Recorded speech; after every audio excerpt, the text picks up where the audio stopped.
We can be sure of one axiom of all others, though, and that is that we exist. That must be true. We're whole here, clearly. According to a philosophical principle called Solipsism, which claims that the only thing we can be sure exists in our mind, then yes, we must all exist. But everything else we experience, everything, might not. Not the external world, not the other minds we interact with. I could be here talking to myself. Welcome to metaphysics and the idea of the simulation hypothesis, as proposed by philosopher Nick Bostrom. This is the suggestion that we might all live in a giant computer simulation, and has been popularized in modern culture by science fiction. Probably the most famous example of this is the movie, anybody? Matrix, exactly, yes. The Matrix 1999 film where computer programmer Thomas Anderson, played by Keanu Reeves, better known by his handle Neo, stumbles upon a shocking truth: that we live in the Matrix.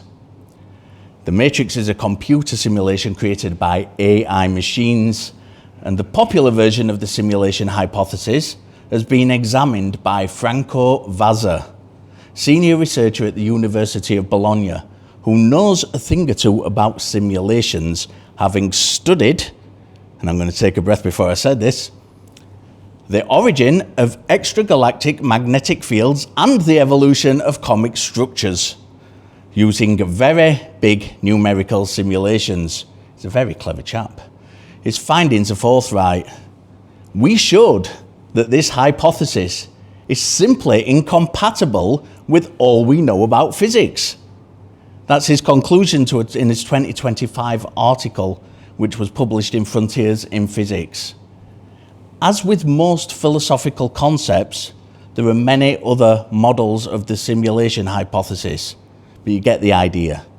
To assume that we exist in the world and occupy with all the other people we live amongst that most basic of axioms is something that's not as universally accepted as we might first think. No, we can't be certain that we exist. At least not in the way that we perceive. But if we have axioms that appear to conform to reality through empirical testing and reasoning, surely that's the best methodology that we have of determining anything. I would propose it is.